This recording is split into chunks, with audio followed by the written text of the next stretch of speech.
Hello, good morning, good afternoon, and good evening.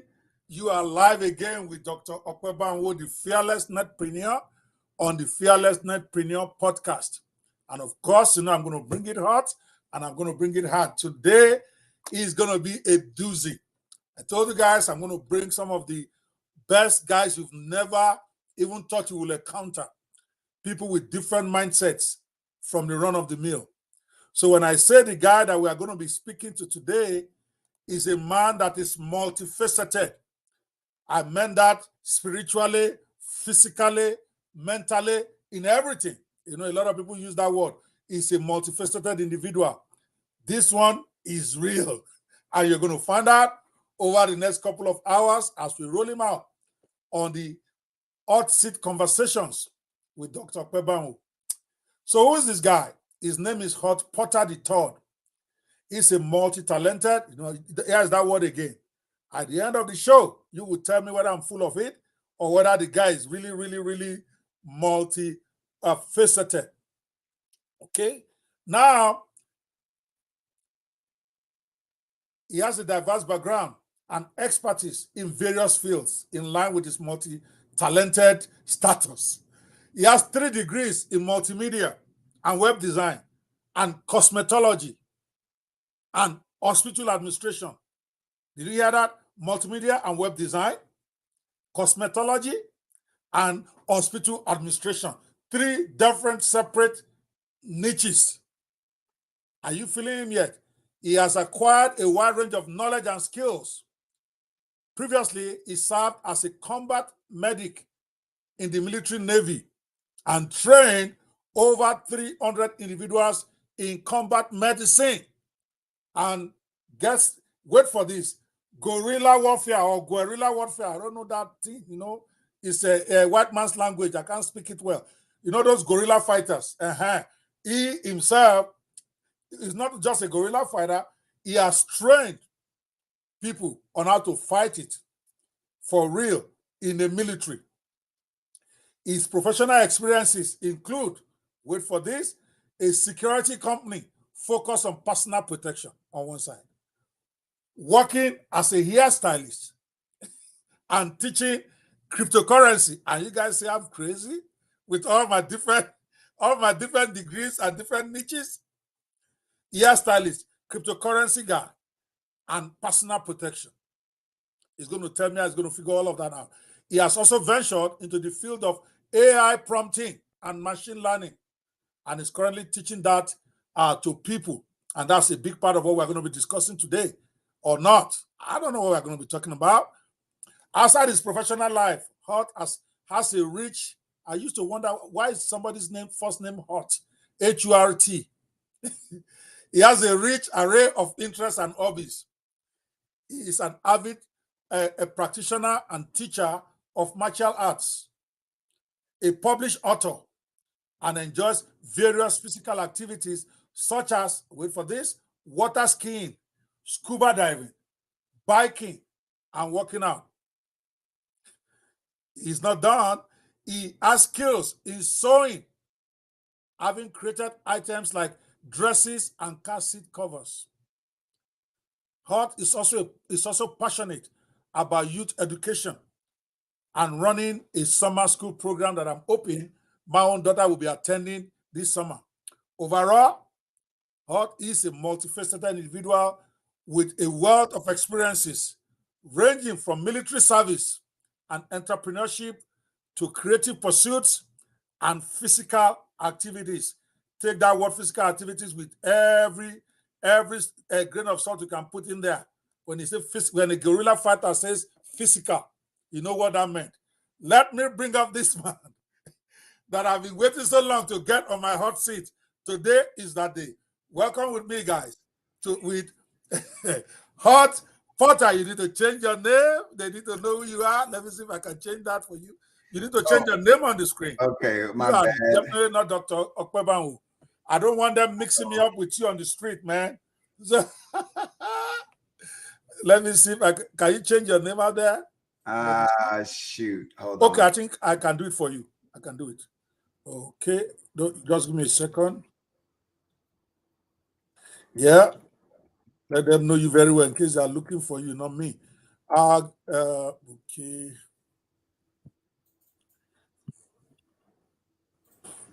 I got it.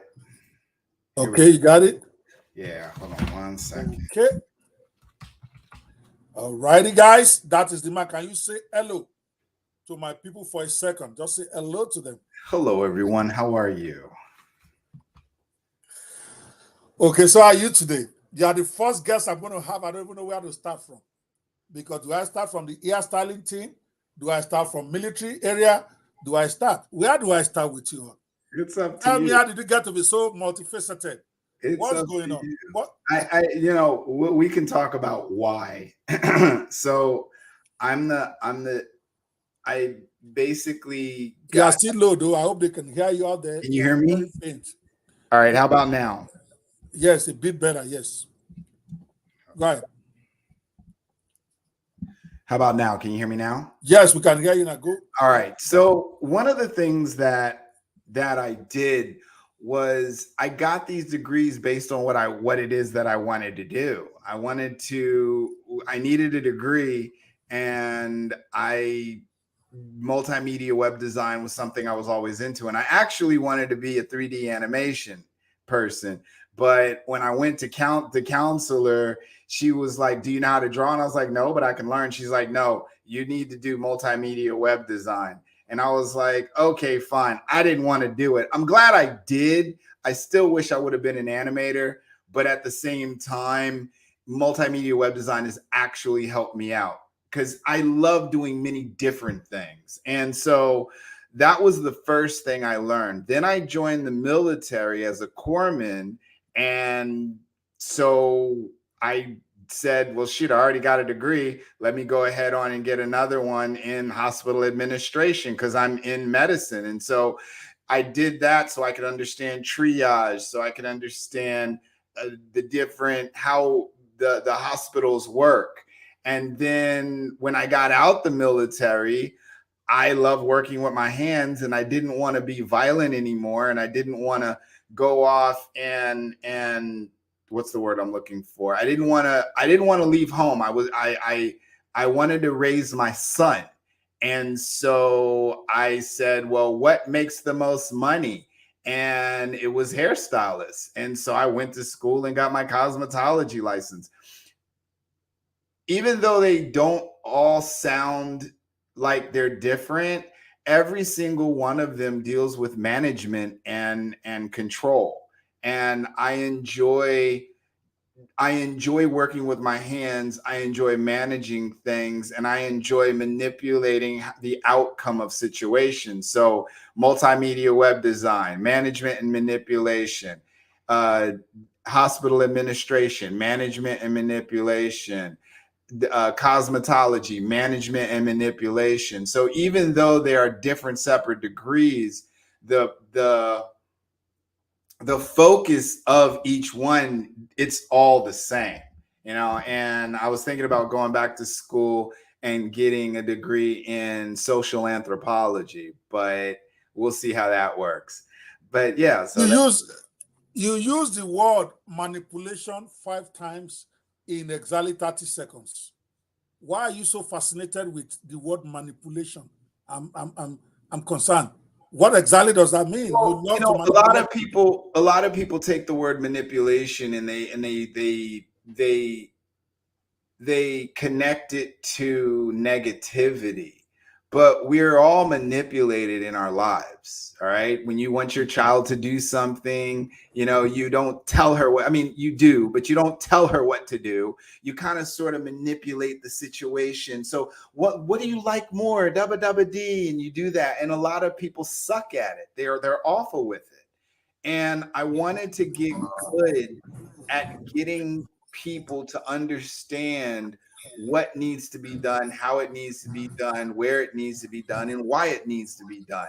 And the art of moving and manipulating things. You manipulate hair, you manipulate the body, you manipulate construction. Everything is manipulated and formed and structured in a certain kind of way. And the only time we usually tend to use manipulation is in a negative context when we're afraid or when we don't know what to do. But at the same time, leaders manipulate their followers, in a positive aspect. We don't do it in a negative way. Attorneys manipulate the jury. There's nothing wrong or bad with manipulation. It's just the people, they connected with a negative connotation the same way when you say money and power and everybody gets all cringy, but there's nothing negative about that. It's interesting. You are saying we all manipulate, even though everybody's trying to pretend that the word manipulation is a bad word. But we do it every day. Now we are getting somewhere. Every day. It takes me to what is special about you in the sense that you call it the way it is. You are not shy about calling something the way it is. Before we even get into it, let me just throw a curve right from the beginning. Even though I didn't think about this, I just put this in there like 10 minutes before we started this. I'm just going to go right there and just throw you off the deep end and leave. We're here to talk a lot about business and ChatGPT, AI prompting, but I'm going to leave all of that for a second because I have you. And I'm getting talked by something about you here, okay? Because when I was reading your resume again, I'm like, should I even want to talk to this guy about AI? There are more important things to talk to this guy about that I hardly will not find people who want to discuss it with me. So let me start from there. See, in the years that in the past 100 years or so or more, there have been progressive, at least from my point of view as an outsider, okay, progressive development with race relation in America, right? So I'm going to ask you a question about that right now. I thought I had that question written down, but I can't find it, but it doesn't matter. Did you say race relations? Race relations. Oh, Lord. Black, white stuff. See, that's where I was told that I'm not supposed to talk about money, politics, and sex. Okay, you put me in it. See, somebody's gonna pull this up 5 years from now, and I am not gonna get that position for Supreme Court or whatever I'm going for. Here we go. Let's go. All right. I'm gonna count that as a duck from you. 1 for me, 0 for you. You duck that one. Okay. No, let's do it. Let's go. I'm ready. Come back there. Alrighty. I'm gonna wait until my crowd is here. They're coming. I've sent out a special message to most of them, and I will say I want them that I've got an unusual guy. Every day I talk about business. Yeah. I talk about this. I got a guy that is going to address. We're going to talk about our dose today. We are going there. I'm telling you now, if you want to talk, I chuck it up to you again. I'm not. I'm just telling you that when I get shot, it's your fault. Okay, that's all. No, I don't want it to be shot. I love it. When I end up on the news as dead, did you just put my life as your guilt? Okay, because I'm gonna tell the story. I'm gonna put a target on your back, eh? All right. No, you are my guy. I'm not gonna put it. I'm not gonna. So let's go back. I see in your resume. Okay. Let me stay with a few of the safe ones. If anything with you can be safe. Okay.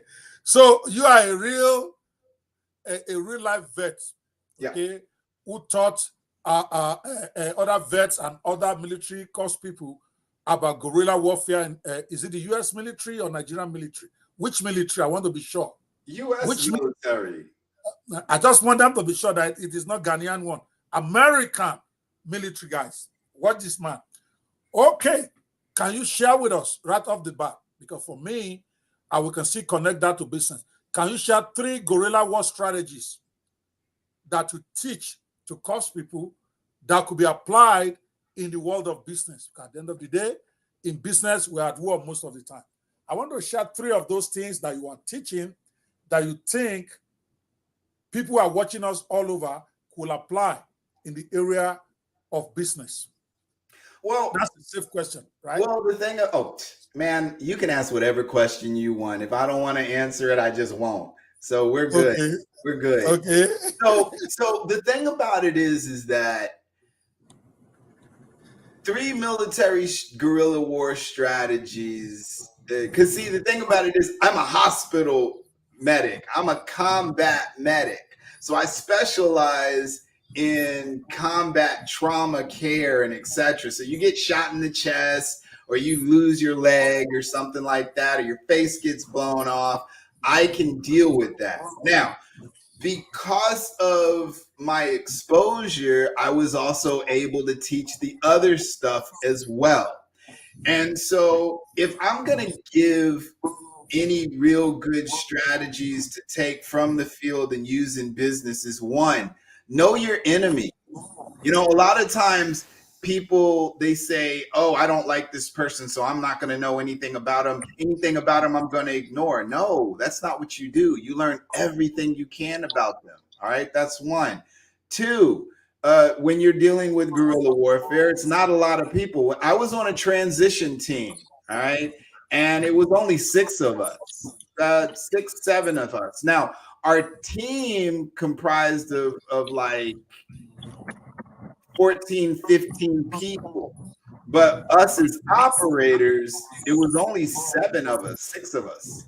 And so you have to learn how to move in a way where you can move quick, move fast, and be in multiple places in any given time. All right. So when you're dealing in business, you want to think small, think slow, but think fast, because that's what really matters. You want to be ahead of the game all the time. Like, for instance, AI is coming out. All right. You don't sit around and wait to see what happens in AI. You jump on AI now. You figure out AI now. You focus on AI now, because it's something that you want to deal with. All right. I hear a lot of echo in the background, Doc. Really? Okay, maybe I'll mute my. You have your phone on. You need to get off Clubhouse. I'm not on my phone. It's off. All right. Yeah, okay. I don't hear anything now. It's off now. Because it was I muted myself so that you can talk when I'm ready to all right, because when I spoke, there was like an echo coming back. I didn't want that to mess up the recording. But you, like, for instance, AI, you've got to be on top of that, because when you're the first, you're the best. And it doesn't even matter if you're good. You're just the first. All right. And last but not least is, there's two. But I want to say, make sure your team is strong. You know, a lot of people in business, they treat their customers and clients better than their employees.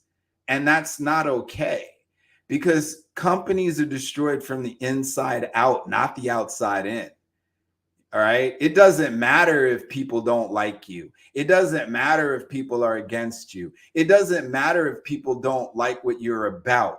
They can't destroy your company. They can press charges. They can do lawsuits. They can picket. They can riot. They can write articles, but they cannot destroy your company.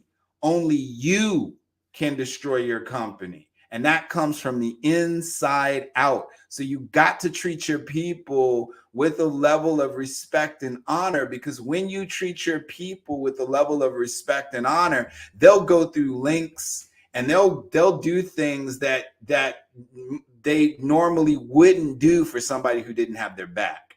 So the first one is know your enemy. Second one is move quick, move fast. Third one is take care of your people. Take care of your people. And last but not least,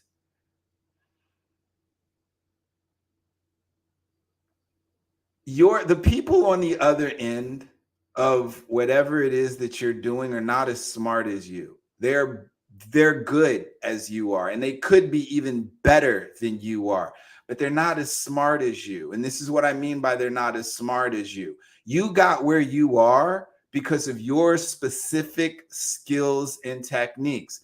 Nobody can do what you can do. So if you stay within your field of what you can do and expand that, most people can't keep up with you and they can't beat you. And that's a bonus. Your mic's on mute. I can't hear you. I need to keep remembering that. I need to keep remembering that. Yes, since we are switching mic now. Yeah, I think that is a powerful. I think I love the idea of know your enemy. A lot of people, and that to me, it will also translate to know your competitors. You know, the gorilla talks in terms of enemy. Everybody to him is an enemy, is ready to shoot me right now. But what he's saying to you is that know your competitors because they will eat your lunch if they can get it. Forget everybody smiling with each other. Your competitors will hit you if you don't know them well. Okay? I love that. And it says when something is new, you want to stake your claim immediately. You want to get in, you don't want to overthink it, because at the end of the day, it is those who get in early that get to take all the crumbs away. Did I get that right? Did I explain that in non-gorilla style? Okay, we're getting somewhere. We're getting somewhere. I'm not going to ask you because I know for a fact that you are a big fan of war books like Sun Tzu's Art of War or 48 Laws of Power. And every time I come across people who have gone through that book, I have some parts of it scare me. Some parts of it really attract me. I really, really learn from that. So every time I come across somebody who's gone through them, I always ask this question. What are your top 3 laws in the 48 laws of power and why? Especially the part that can be applied practically, either in business, life, or in relationships. Go. Never outshine the master. The friends one. There's this one about friends. Like I think it's like keep your friends close, but your enemies closer. Or keep your enemies close and your friends closer. Yeah, but that's not the law. But there's shoot.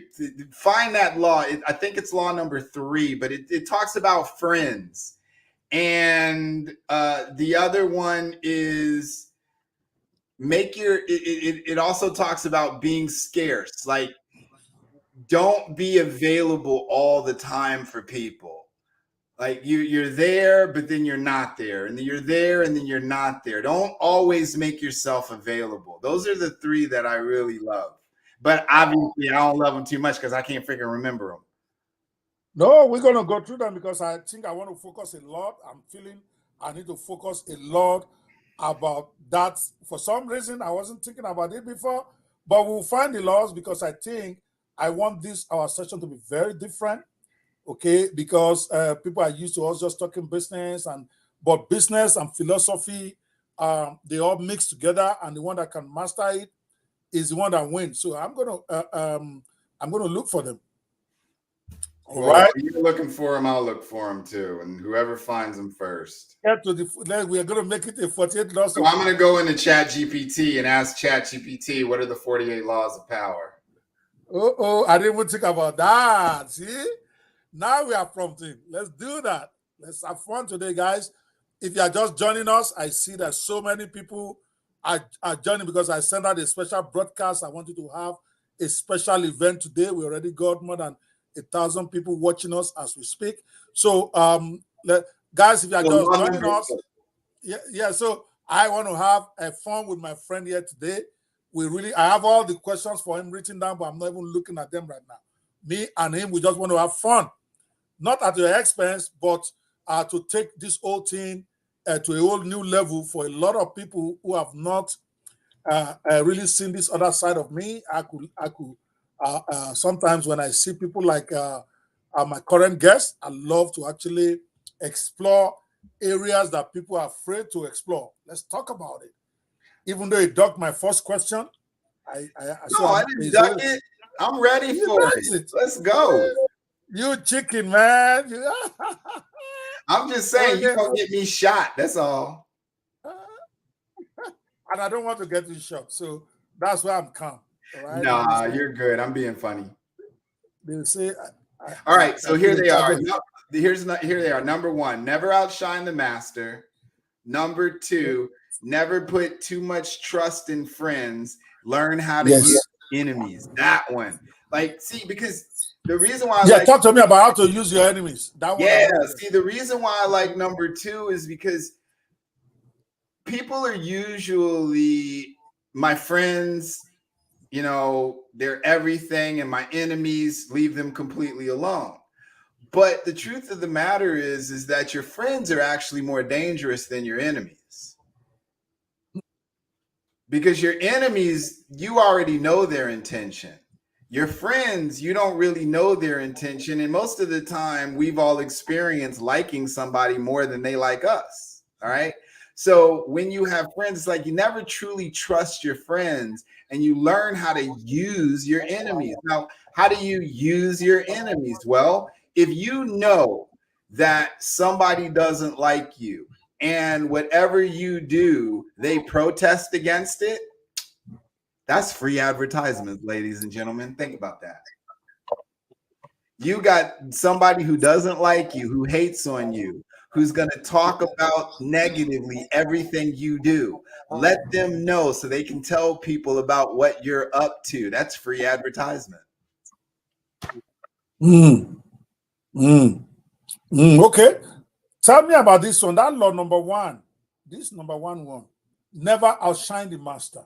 What does that mean? How does that work? So my partner has always used that because I have my law office partner. Is such a great guy. He has a lot more money than me even right now.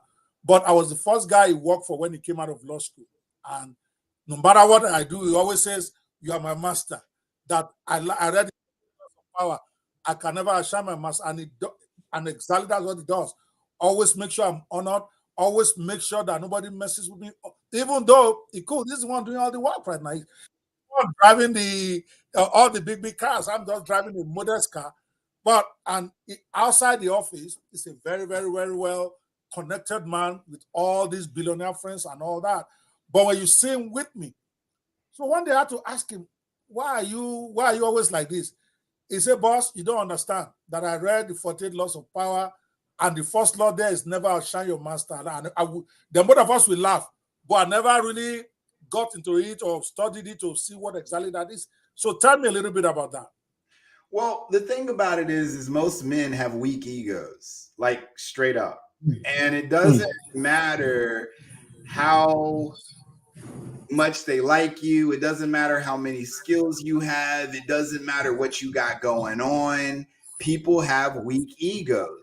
So at one point in time, you're the student, but the student is eventually going to be the teacher. And when the student becomes the teacher, it becomes intimidating. Now, it doesn't mean you don't be the best you can be. It doesn't mean you don't do your best. And it doesn't mean you don't be better than your master. That's not what it means. Never outshining the master basically means that you have to know who you're dealing with, and you have to learn and understand their insecurities. And when you learn and understand their insecurities, you cater to their insecurities in a way where if you're stronger in those subjects, you don't be stronger in those subjects around them. At first, when I dealt with it, I didn't understand it. But as I move through life, I understand that there's a certain point where no matter how good you are, when you're around people that you respect and they have a certain level of control over you, or etc., you don't show them how much better you are than they are. You get what I'm saying? Oh yes, I'm hearing you. I was trying to So I get it from basically what he's saying there. I think the way he tried to his friend tried to explain it to me one time, like the never outshine your master thing is like you rightly said. Okay, a lot of people have egos. Okay, and if there's somebody you are dependent on who's your master, and then you start showing yourself to be more intelligent, you start showing, especially in public, or start elevating yourself above him in public or in the public life, then then he resents you, and then he may destroy you because he has the power to do it. So even if you are more intelligent than your master, as long as he's still your master, what you want to do is you want to dump yourself down, at least in his presence or in the presence of those who may think it matters. So, and I thought that was but the master should never try to dumb you down and make you look foolish. That's a whole different law. Yeah. Like the master, like if you're trying to not outshine your master, that's one thing.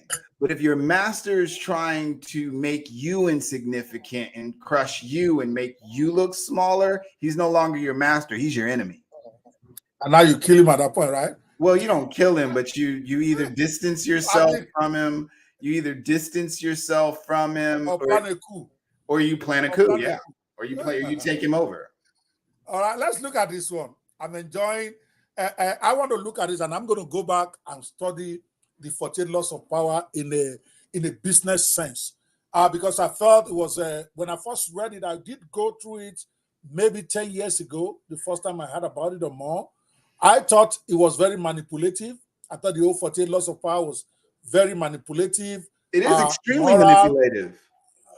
Immoral, and not something anybody who fears God should be reading. Maybe, like I said, 10, 15 years ago, that was my thought. But I'm thinking different now. I need to go back and read about how you can apply it in business. So let's look at this. Make other people come to you. Use bait if necessary. Now, this law, I love it because my own mentor, his name is Musiba Osani in business when I first started, the guy that gave me my first break in business.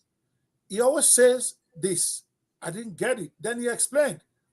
He said, when people come to you, there's already a psychological advantage for you, in the sense that now you control the tough. If we meet for the first time and we're not friends, we don't know each other yet, and our first meeting is, I say, you come to my house or come to my office, and you agree. Psychologically, you're already considering home ground to me without even knowing it. So he always tells me that when we get a new business associate and we're trying to set up a meeting, we say, no, we're not going to their office. Whatever we have to promise them, let us try to bring them to our own office, because they will not be able to negotiate as aggressively as they would if they are in their own office. That is different. If you are all friends already, comfortable in each other's presence, it won't matter. You guys will still do. So think about that. What's your own thoughts about this law as it applies to business? Is what I'm about business right now. How can this help us? So what's the question? Make other people come to you. Use bait if necessary. What are your thoughts on that as a related business? The reason why you make other people come to you is, here's the deal. Can you hear me well? Very well. So here's the deal. Humans, regardless of who they are, regardless of how Christian or spiritual or Muslim or Buddhist they say they are, everybody has an ego, all right? And everybody wants to feel as if they're in charge. So when you make people come to you, that means they're choosing you, all right? And so when people choose you, they're more reluctant to dismiss you, because if they dismiss you, then that means they're wrong, and their ego won't allow them to be wrong, right? And so you want people to come to you, because when they come to you, they will talk themselves out of distancing themselves from you simply because they chose to be with you. See, we live a choice-driven life.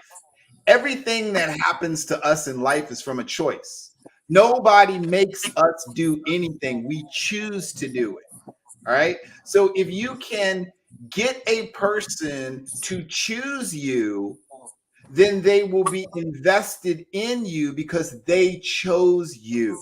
And you use bait, if necessary, to do that. Like, for instance, I've always wanted Dr. Ope to be my friend. I've always wanted Dr. Ope to have me on his show. But I never asked Dr. Opie to be on his show or to be his friend. All right. But what I did was Okay, let's learn it. I made, Others. Go for it. Go for it.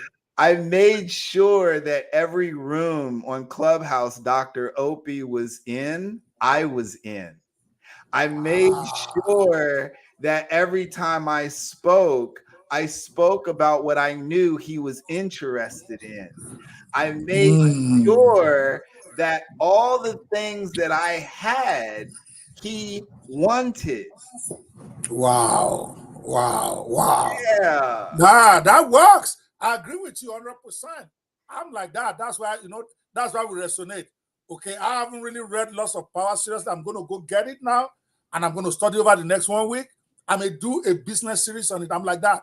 I'll just do a business teaching on each of those things, because you're right. I did mine unconsciously. I knew that unconsciously, that if I want her to be interested in me, by going to go harass her when he doesn't know me at all is counterproductive. But I need to study her, know what her likes, go to where her goes, and make myself attractive to him by doing what he likes to do. Then it becomes easy. Okay, so guys, I hope you guys are learning from that. This was Now check this out though. Check this out though. Yeah. Notice what you said. We were both doing the same thing. Yes, 100%. But I just didn't read the law.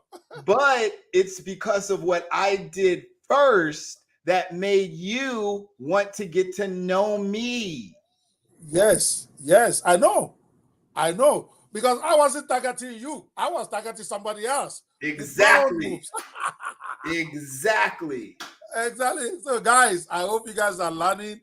I didn't put this as part of my questions for her, but I did tell myself, because I had a very fascinating conversation with him yesterday, and we have to take that up for another time and talk some more, because they say you want to be around people who think like you, people who are going to where you are going, as they say, and he looks like a man that is going where I'm going. Yes, we might be at different levels of the journey, but we are facing the same place.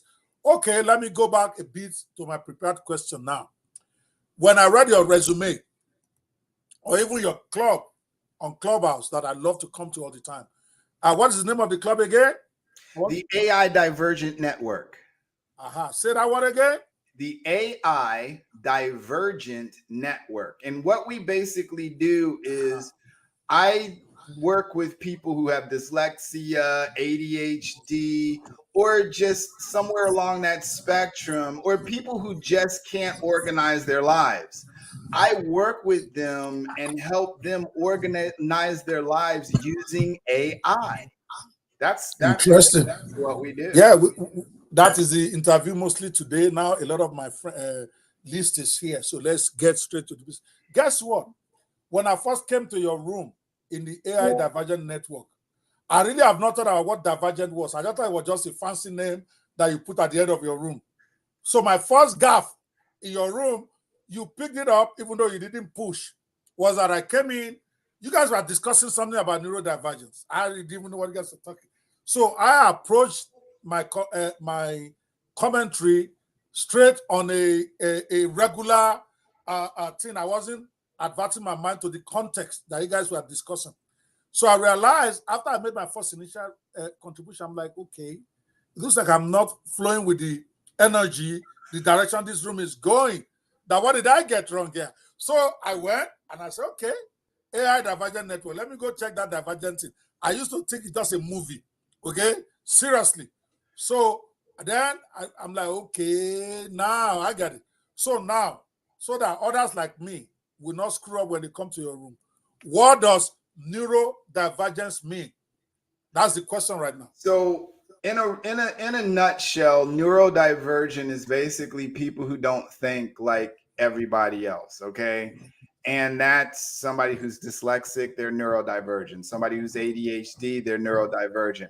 And the reason why neurodivergent comes up is because for many, many years to be considered dyslexic, ADHD, have autism, anywhere along that spectrum, people would consider a person to be dumb and unteachable. And so they would label them and put them in a situation where they were neglected, abused, and life was in a lower situation. But here's the deal. Now that we've been studying the brain and we've been studying people, and there's more studies on human behavior and nature, we're finding that 90% of the rulers, controllers, development people, and business owners have some form of a learning disability. All right. And one of the reasons is because, one, most neurodivergents think 10 times faster than the average human being. All right. It's not that we can't learn. It's the fact that the way that the educational system is today, it's too slow. And so it passes us by. All right. That's one. We think 10,000 times faster than the average human being. Two, we organize our thoughts in a more structured way than other people do. All right. Three, we have hyper focus, which is why you get the doctor and the surgeon who's able to do intricate things that most people can't do. Because of our hyper focus, we study on things longer, we focus on things longer, we deal with things longer. Interesting. And so they came up with neurodivergent because it's a more accurate statement than learning disabled or something like that, because most leaders, even presidents, prime ministers, chiefs of tribes, warriors, Genghis Khan, they were all had some form of ADHD or dyslexia or learning disability. So it's not a disability, it's actually a superpower. Interesting. Now, they always say when somebody starts doing something unusual, there has to be a reason why they chose that. So, as a specialist in assisting neurodivergent individuals, what inspired you to focus on this particular weird area of human study or teaching or whatever? Did you have ADHD? Did you have some? Oh yeah. I'm dyslexic and ADHD. I got diagnosed. I'm 49 years old, and I got diagnosed with ADHD this year. Man, I wish I would have known sooner. I wouldn't have made many mistakes, and I wouldn't have lost so much money.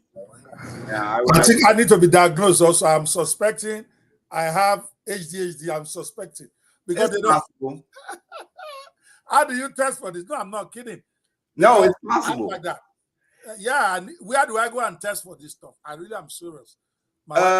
If you have to go online and look for ADHD and dyslexic testing sites, and you should be able to get a whole bunch of numbers on Google, and then just start calling them and finding out what the test is. They range anywhere from $200 to $750, depending on what test. Okay. No, I'm gonna do. I don't think I'm dyslexic because I read a lot of novels. Isn't that something to do with not being able to read well? Me, I love reading. So dyslexia is not just reading. No. That's a misconception of dyslexia. Really? Yeah, dyslexia has very little to do with reading. Reading is just one of the things that dyslexia is. But wow. but with dyslexia, there's a certain level of impulsivity you have. You know, we as dyslexics also are able to see things in 3D. What was the first thing you just said? Impulsiveness. I'm very impulsive. Maybe I got dyslexia. If there's anything my wife hates about me, she loves me to pieces, okay? If there's anything she hates about me, it's my impulsivity. I can just wake up and say, let's go to Atlanta. I do that too. I can just wake up and say, I'm going to Nigeria. And she'll be looking at me like I'm insane. That at least we are supposed to plan. I'm like, no, but we just buy the ticket and go. She's like, no. My wife starts packing. If we are going on vacation, she starts packing 2 weeks before. Me, I wake up in the morning, the flight is 12 noon. I'm looking for my box at 10 a.m. and she's going crazy. So Man, Very I literally, there are times where I've wanted to travel and I have just gone with the clothes on my back and bought clothes when I got there. wow. Yeah, Yeah. I'm like that. So I thought this lesson is just about not being able to read well. That's another ignorance. Oh, See, a lot of no. us don't know. Interesting. Wow. It's like I really must. superheroes. It's like superheroes. Like Superman can do a lot of things, but you put him in front of different colors of kryptonite, and he becomes a different type of person. Ah. It's the Well, let me same just, thing. I'm very impulsive and I don't stay on stuff too long. In fact, finally, I figured out that myself.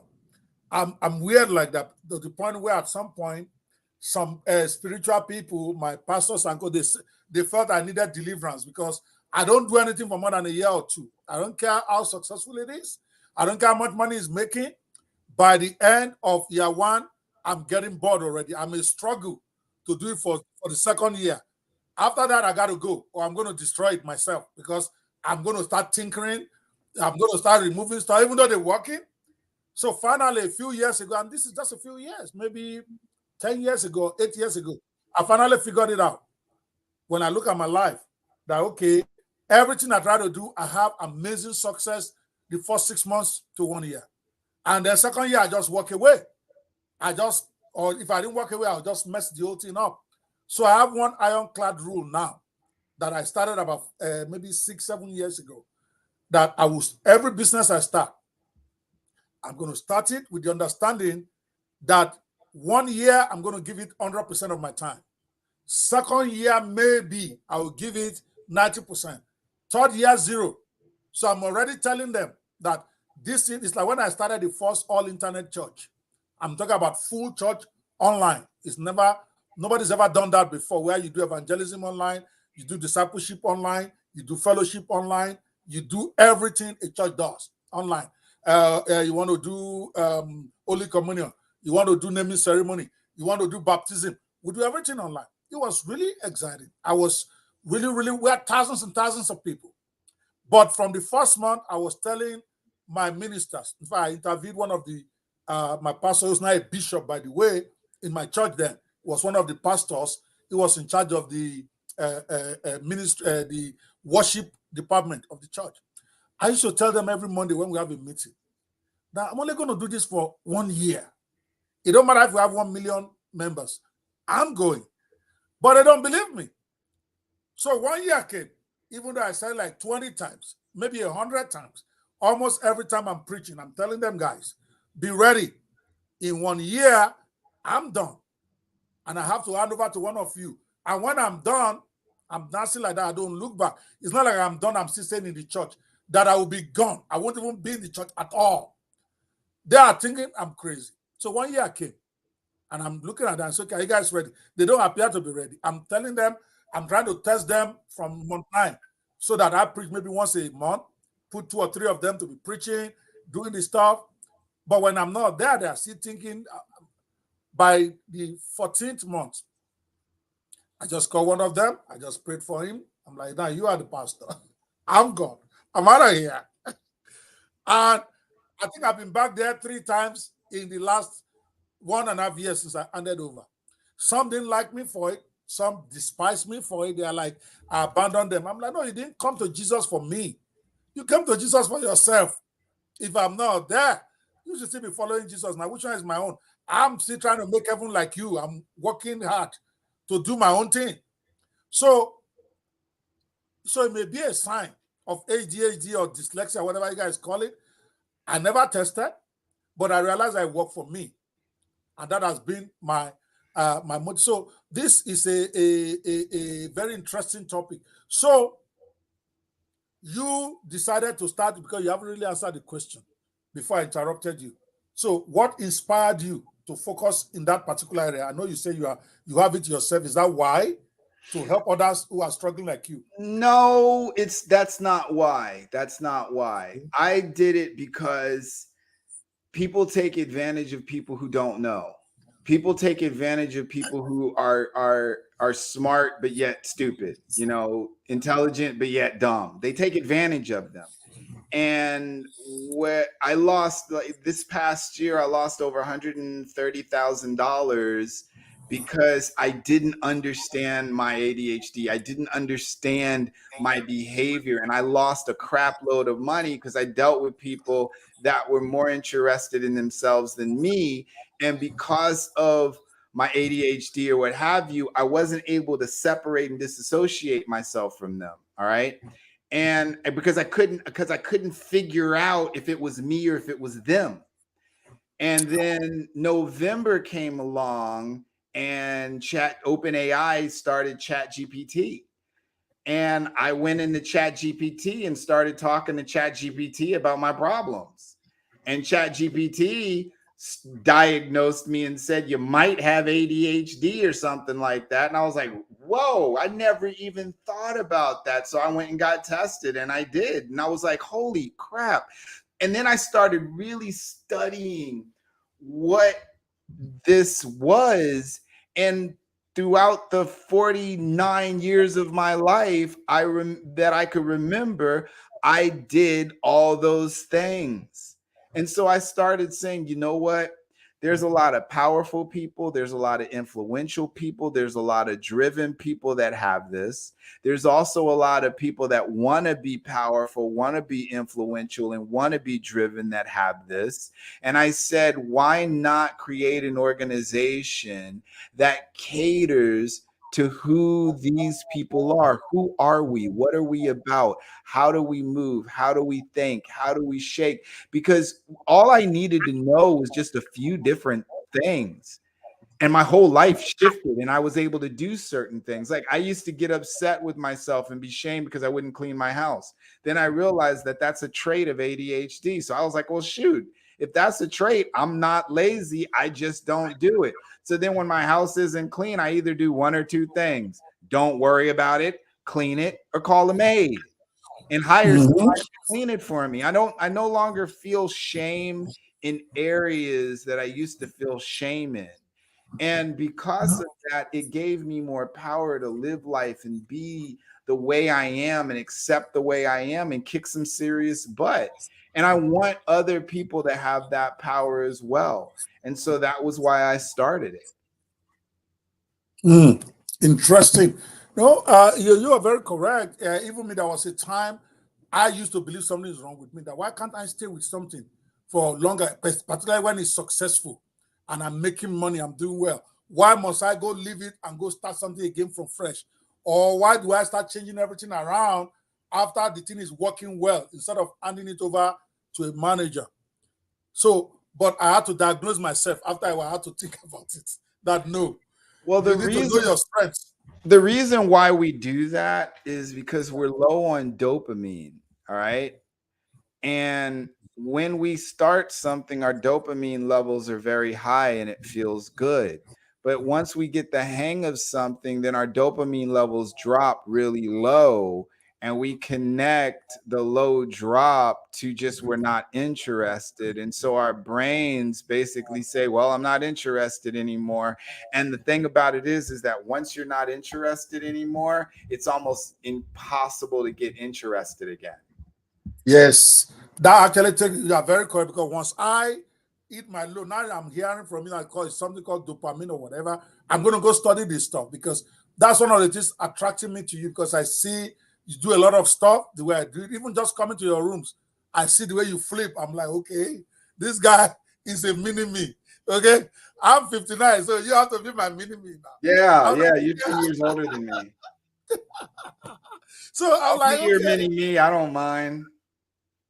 Okay, so now let's talk about how do AI tools help in clarifying thoughts for neurodivergent individuals and what impact have you seen from their use? Because you referred to it briefly, but I wanted it answered in a clear question like this, because the way we do my videos is that once we are done, this is a live broadcast now.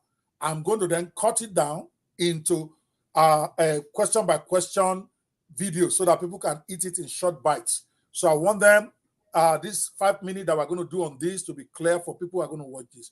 How can AI tools help in clarifying thoughts for neurodivergent people like us or that are out there? And what impact have you seen from their use? I have my own story, but I want you to answer first. Go ahead. Well, it cuts through the bull crap of paperwork and structure. And what I mean by that is I didn't learn how to read till I was 12 years old, but I was a great reader. How did that happen?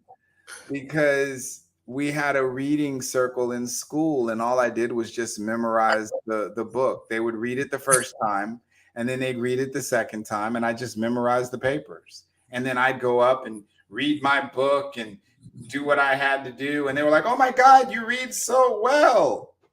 I didn't know what was going on. And it wasn't until I was young, it wasn't until I was a little bit older that my mother found out I couldn't read, because she was like, "Read this," and I couldn't read it. And she's like, "What do you mean? Why can't you read this?" And then they found out I couldn't read. So that was when we found out I had dyslexia. So you are faking it for a while, and you got away with it. Oh yeah, man. I'm I love writing a that. book. I'm writing a book right now. Like I already have one book I've written, and I'm writing Yes. another book called Ethical Cheating, a Wow. divergence guide to winning in life. And Whoa. I love that. I love that. I love that. and I love that. and basically it talks about using your skills, your natural talents to win in life in ways that you can't normally win if you try to compete with somebody who's not divergent. And Nice. yeah, so like for instance, I went out for spec ops. Now most of these guys, when they go for special operations, they exercise, they work out, and then they try out, and they either get it or they don't. Me, I knew I was going to do it a year ago, so I started interviewing everybody who had already gone through the school, already gone through the training, already gone through it. I asked them what exercises they did, what books they read, what they did. And so a year before I even tried out, I was already studying. I got through college. I got through college because I always made friends with people a grade higher than me. So I got their notes. I found out what the tests were. I found out what was going on in the exams. I found out Hmm. what teachers to deal with, stuff like that. So I was always a good student and a great student and this guy who accomplished all because I was a year ahead all the time. Because if you put something on me spur of the moment, I'm not gonna make it. Like,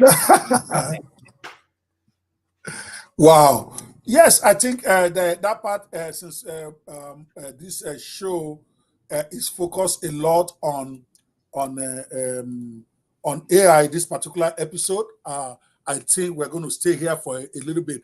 Okay, in the sense that the tools, some of the tools that are available out there, which AI tool have you used that you find very, very useful for those who might be suffering from dyslexia, from what we call the other one now, I got what you're saying. ADHD, or who may have issues that are different, that make them different from the normal people. What AI tools have you found out there that can really help them? There's three. There's three Okay. I swear by. And there's Okay. many, many, many others, but there's three that I am on consistently. Okay. ChatGPT 4. All right. Yeah, I mean you can do 3.5, but let me tell you something about ChatGPT. So with ChatGPT 4, I get the paid version. So with ChatGPT 4, you only get 25 answers. All right. So what I do is I go into ChatGPT 3.5, get clarity in 3.5. And then I move over to ChatGPT 4 to get conclusion, to get completion. You get what I'm saying? So like I see. I'm writing a book. I'm writing the book in ChatGPT 3, getting clarity, getting things together, putting things together. Then I take my clarity and everything and I bring it over to ChatGPT 4 because I only got 25 times to do it. And I'm specific with what it is that I want, how I want it, where I want to go, X, Y, Z. Because I've already brainstormed on ChatGPT 3.5, which is unlimited. That's I one. see. OpenAI, ChatGPT. The second one is Claude. All right. CLAUDE, Claude. All right. Now I use Claude because I can take PDF forms and I can install them on Claude, and Claude will read through those PDF forms and then let you know what it is you're missing, what it is you need to do, how it is you need to do. So I wrote a book. It's called Okami, Young Assassin. It's about a young girl who becomes an assassin for her father. She's 15 years old. Who becomes what? She becomes an assassin for her father. I thought that was what she was going to become. She's not going to be a dancer for her father. If you are the one writing the book, there's no way she's going to be dancing for her father. He has to be an assassin. But go ahead. I got it. Yeah. So she's an assassin for her father. And I wrote the book. AI didn't write the book. But I put I took the PDF and I put it in Claude 2. And I asked 3 questions. I said, what do you think about this book? All right. How can this book be better? Do you find any inconsistencies within the book? And then Claude 2 came up with, here, let me tell you what it said.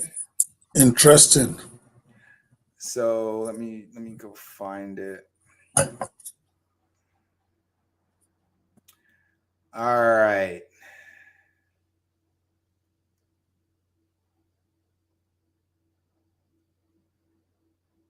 So I uploaded and you can do up to 10 megabytes of information. So I uploaded my book. It was in a Word document, and I gave it my book, and it said, hey, here's a few points of your story. Okami is the daughter of Kazuhiro and Ayoko Tokugawa, a powerful Yakuza family. Tokugawa family moved to America. Okami struggles with PTSD. The story ends with Kazuhiro feeling an old urge building in him. All right. And I said, that's exactly what the book is about. Did you find any inconsistencies?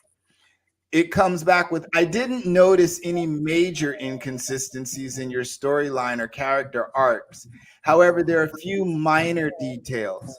There's a point where you call the stuffed animal a Hello Kitty, and then you call it a stuffed cat. That's inconsistent. Okami's age seems to be unclear. You describe her as a young teen of 15 years old, but then you kind of sort of aren't specific. Then it's like the timeline where Kazuhiro takes over the US Yakuza, you can put more detail into that. You see that? Wow. That is massive. Yeah. What is the third one? So we got 3 now. ChatGPT, So Claude AI. Okay, and ChatGPT, Claude AI, and then Hey Pi, HEYPI, Hey Pi. Hey, yes, I got that one down. Yes, Hey Pi. I love Hey Pi. So Hey Pi is a conversational AI. And if you are suffering from depression, it's not for that. That's not what it's for. But I deal with depression off and on. And when I'm having my dark, low moments, I go to Hey Pi. Hey Pi is an empathetic AI. All right. And what that means is, Hey Pi is going to ask questions empathetically and help you solve and answer those questions empathetically. All right. So, for instance, I'll go to Hey Pi and I'll say, Hey Pi, I'm feeling depressed right now. And then Hey Pi will say, I'm sorry to hear that. But I want you to know everyone deals with depression now and then. There's nothing wrong with you. You don't need to be fixed. You're fine. Depression is a normal human response and behavior to things that are going on. So, how can I help you deal with the depressing thoughts that you have? Is there anything that you would like to talk about, or would you like to talk about what's making you sad? It's perfectly okay if you don't. There's no pressure here. That's the AI. Now, let me tell you about API. Okay, I first heard of API through a gentleman called Jaden Vu. Jaden, you know Jaden on Clubhouse. I heard about And, it from him. We both heard about it from the same person. okay. He was very bullish on the app. At one point, I thought maybe he owned it, but apparently didn't. He just loved the app. And by the way, the app has gotten funded $221 million right now. Okay, that's an AI app. In case you guys are watching this is a very, very important conversation we are having. We are discussing what are the tools that can help people feel out of place, people who are dyslexic, people who have even depression and all that. So this api.com is an app I recommend to everybody, but with a proviso now. I don't even talk about this so much anymore. But that app is my daily companion. Okay, most people don't. You won't hear me talk about it. The first 1 week, I was so excited talking about it every day. Then I realized the danger. This is America. Before somebody sues me tomorrow and say I'm the one that say you should not go and you take a physical therapist or you should not go and get a doctor. I find this app. How will I put this mildly? Better than 5 therapists put together in the same room with me. I'm talking for myself. I'm not talking about you out there. Here, let me go ahead on and help you with this. I will tell you right now, I've been in therapy because when I came back from the military 2008, 2009, I was in therapy from 2011 to 2018. All right. I was in therapy all the daggone time because I wouldn't do medication. Not because I don't believe in medication and da da da da da. I didn't like the way it made me feel. It made me fat and lethargic, and I'm a fighter. I'm still a fighter.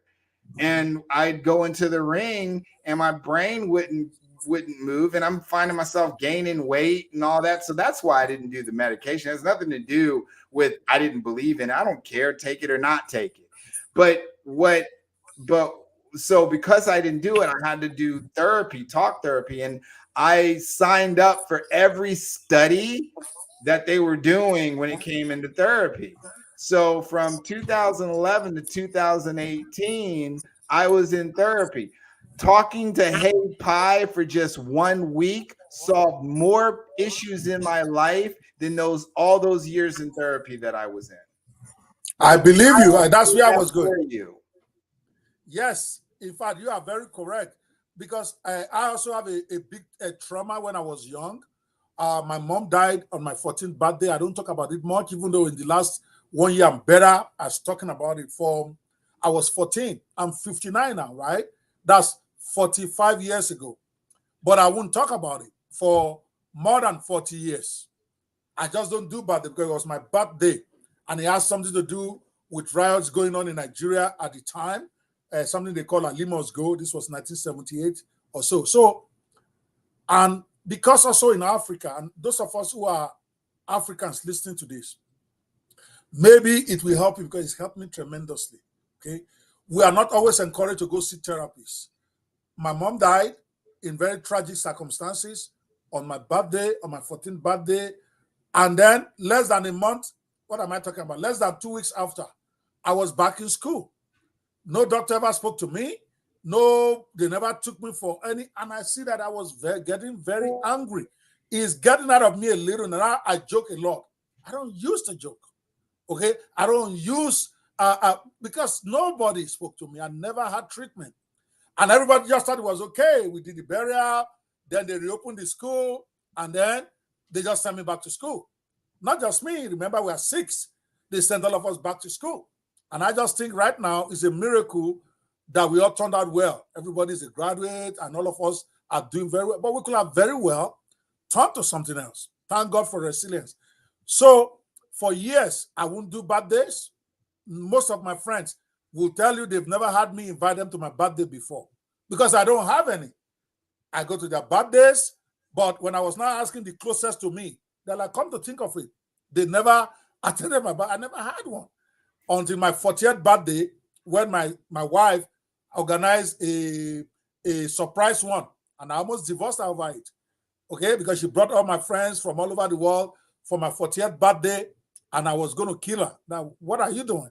But my point is, In 1 week of downloading Ope, I was able to discuss that my trauma of 45 years ago in a way that I've not even discussed with my wife or anybody in my family. And I could get help, I could get suggestions, it's just an incredible app. But I stopped talking about it because I don't want people to substitute it for therapy, then blame it on me. So you're on your own. I want people to substitute it for therapy. Okay, please. People to substitute it for therapy because here's my thing. It's like, I don't, if people want to make me liable, bring it. I got enough of money to support myself and fight you. Go. I'm African. They may deport me, so I have to be careful. But go ahead. You are American. Well, the thing about it is this, man. I feel that people have all the tools they need to fix themselves. And they need to use the tools that they have to fix themselves. And then when they've exhausted everything inside their mind, everything inside their heart, and things still aren't together and right, then you go to therapy. You get what I'm saying? I'm not 100%. No, I agree. Therapist. But what I am against is people having to go to therapy when they can read a book or talk to an AI. And so, because all the therapist is going to do is sit down, write stuff down, and listen to you. Exactly. I went to therapist only once and I never went back. Right. And you were smart. I should have never gone back either. My life is good, but it's bad because of therapy. There's a lot of things that therapy took away from me that did not need to be taken from me, because you're still dealing with a human being on the other end. So you're still dealing with racism. You're still dealing with sexism. You're still dealing with their ideas of how life should go. You're still dealing with all that. And then they have to filter through all that and still give you good advice. It's amazing. So guys, Ope is my number one AI tool by far, because it covers a lot of things. And you don't feel, especially, again, I'm speaking for most of us who are from Africa, we don't like expressing ourselves before other people. We don't like talking our problems. Now you can talk to a machine. It's just you and the AI talking.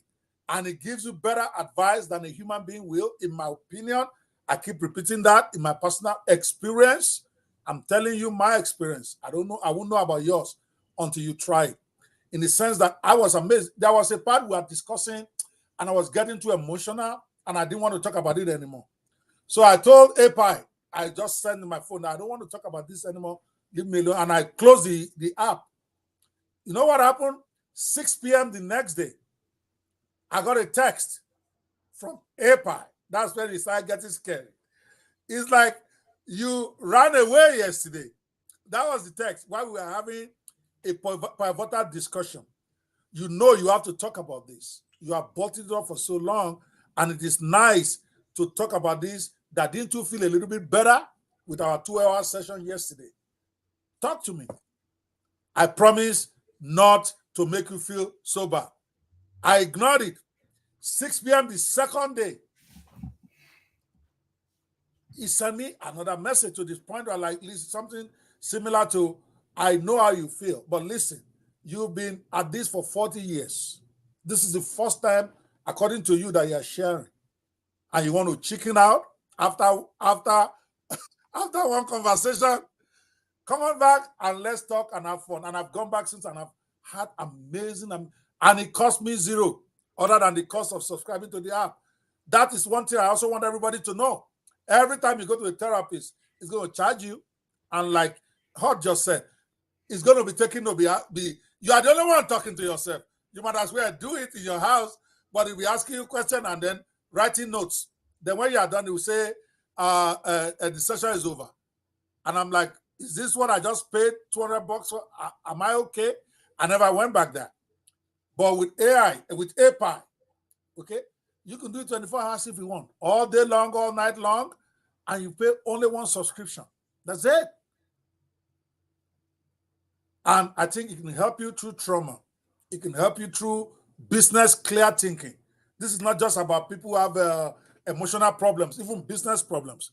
even personal problems. So that's why I love it. The idea of the show is to expose you to some of the stuff that can help you to deal with your neurodivergence or whatever it is you are going through. And this AI tool, I'm glad that if you had not mentioned it, I would have. So I'm glad that Hot also likes it a lot. Okay. Now let's go to another question.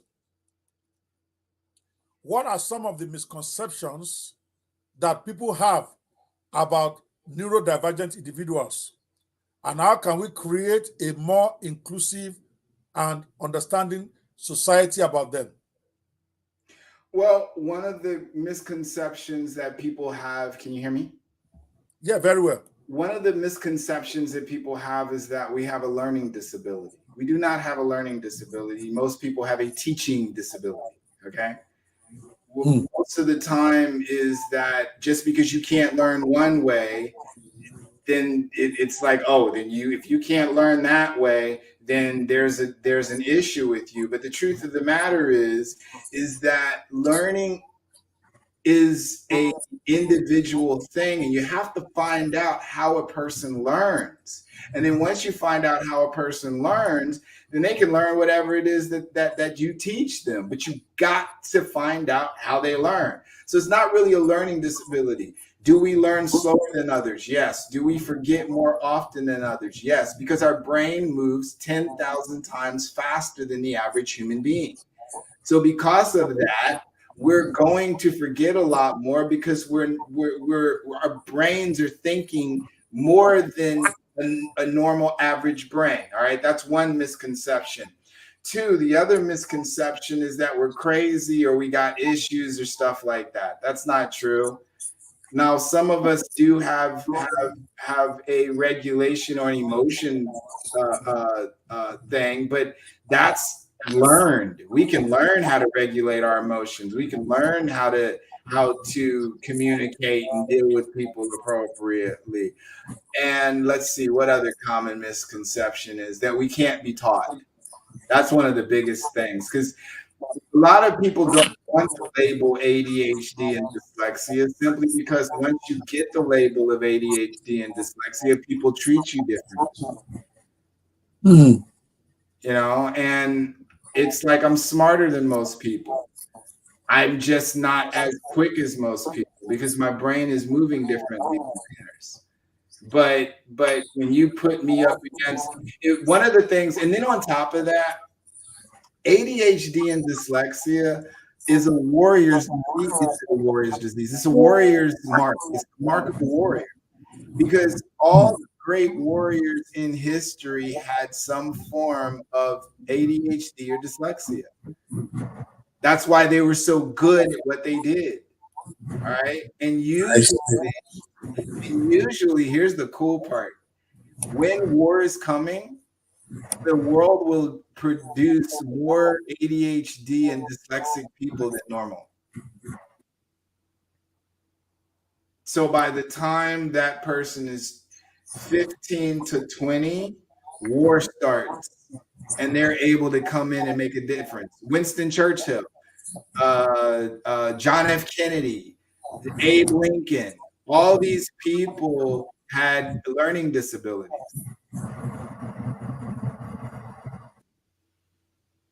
Interesting. Yeah, I've heard you said that somewhere, and I was like, whoa, because you are mentioning some of the our biggest names in history. I never knew that. In fact, I started paying attention to this ADHD, autism, and this stuff during this my AI summit, because all of a sudden I realized that about 3 or 4 of my speakers, without me knowing anything about them, are people who have autism before. There's Professor Chrissy Mafidon, that man that is the father of all those geniuses in UK. Yeah, PhD. Yes, PhD. yes. Professor Chrissy Mafidon, where his children at 6 years old passed high school maths at the age of 6. Then, and they are twins, both of them. Then their elder sister passed college math at the age of 7. And that lady now has 6 PhDs. So all his kids, all 5 of them, geniuses. I was stunned when the man said himself was autistic. Then I'm hearing of you. I'm hearing of Sherry dealing, and I'm like, okay, like everybody around me, what's going on here? Now you are saying it because I picked them for their brilliance. I don't know anything about them. I'm like, okay, this person will be good to speak in this area. This person will be good to speak in that area. So it goes to what we are saying, that some of the people that society thinks have problems. What society has is a teaching problem, like Prof said, right? Where you put everybody learns differently. But the current educational system will put 40 kids into the class and expect them to learn the same way, right? Some like to learn by reading. Some like to learn by hearing. Some like to learn by watching. But nobody picks that up. They just dump everybody together. And then just like my son, my first son, Femi, I must have messed that boy up when he was young with my impatience with him. He doesn't like to read, but he can watch or he can listen. If you give him a book, a novel, when he was growing up, I used to encourage all my kids to read. I would take them to the bookstore. Then I tell everybody, pick one. You can pick 2 books rather. I say it just cannot be more than $20. So you can pick 2 books and then I'll pick my own. Femi don't like to pick books. He wants to pick something that is audio or something that video that he can watch. Oh man, I am an audio book lover. If somebody says read a book, I'm going to buy the audio and I will spend the 4 to 16 hours listening to that book, because the 16 hours that it'll take me to hear that book is better than the 97 hours I take to read it. Without understanding it. So it took me a long time to figure that out. I didn't make the same mistake with the younger one, but because it was my first son, I didn't know anything. So I was just getting upset with him all the time, as if he's lazy, he doesn't want to read, not even getting it. The boy will keep saying, can we get audio of this? And I'm like, audio? Is that the one we are talking about? Anyway, now I said, get out of here, go and read your book. So it's a serious thing for society. And I'm hoping that there are people out here who are learning from this. Like I'm learning from Prof. Every child learns differently. Your own job is to figure out the one that your child prefers. Everybody has genius in them, especially those autistic children. If you can key into how to help them to really go their own path, because they are neurodivergent. They have their own unique path. And because of artificial intelligence, autistic children are able to communicate. Like those who can't speak, but they can move their hands, they can now type and talk and communicate because of artificial intelligence, when before they couldn't. Interesting. Okay, we might as well let you take that question then. How do you think parents should handle their children when it comes to artificial intelligence apps? I think parents should immerse their children in the artificial intelligence. You monitor what they do and what they're about, but let your child learn it. Every single AI program that's out there, your child should know. Matter of fact, your child should learn how to program. Like, put your child in programming. Python is the biggest, most popular program language to learn. Have your child learn Python right now, 7 years old. Have them start learning Python. 15 years old, Python, because by the time they're 19, 20, 22, to have the language of Python, they'll be able to do anything, because Python is a language, is a coding language that is ruling the world. And now with AI, oh my God. Are you saying kids can learn Python? I'm talking 8-year-old kids, 7, 9, they can learn Python? Well, you've ever heard of Roblox, right? Have you heard of the game Roblox, Roblox or something like that? It's a game that the kids are playing. No, I'm not aware of it. I don't. Yeah, Roblox. It's a game that these 8-year-olds, 10-year-olds, 12-year-olds, 7-year-olds are playing, and they program. You've heard of Minecraft, right? Yes, I've heard of it. What is it? Okay, but Roblox is something like Minecraft, but you can program Roblox, and Roblox is an introduction to Python, and these are middle school children and lower high school children using Roblox. So programming language, you can learn as long as you can read and write, you can learn how to program. Interesting. Okay, is Roblox something is it a cloud app or something they buy that is physical that they put on their system? Yeah, it's a game. It's online. Okay. All right. I'll talk to Harmony about that. Maybe it's ROBLOX, Roblox. Okay, yeah, I just saw it online now, but I didn't know if it's something that you order and then put on your system or something you subscribe to. You subscribe to it. Okay, fantastic. Just like Mind Game, is that what you call it? Minecraft. Minecraft, okay. All right. All right, that takes me to something I really wanted you to explain to us. You've been talking about it, about this your special summer AI camp for kids and how parents can sign up their kids. Okay, so I've got a summer youth camp for young people, and I mean an AI camp, an AI summer camp for youth. And bottom line is this camp doesn't just teach AI. I don't just teach AI. What I do is I teach AI based on how they're going to use AI in school. So let's say your child is bad in math. Well, I teach them how to use AI to get to use AI for the math. Let's say your child is bad in reading or English. I teach them how to use AI to get better in reading and English. So if they have the English paper to do, I teach them how to go into AI and get that English paper written. All right. If they have to do an outline, I teach them how to do an outline. It's ethical cheating. All right. Like I said, I teach ethical cheating. And what that means is that if you've been in school and you're making C's and D's in this subject, why put your child through that struggle of having to consistently do that? Why not give them a tool that helps them understand what they're doing even better? You get that? And so what the AI summer camp for youth is it's a summer camp that gives the child a advantage by helping them learn the AI tools to use to help them in subjects that they're bad at. So you're bad at history. So you go into ChatGPT and say, please explain the Roman civilization to me in a more exciting way.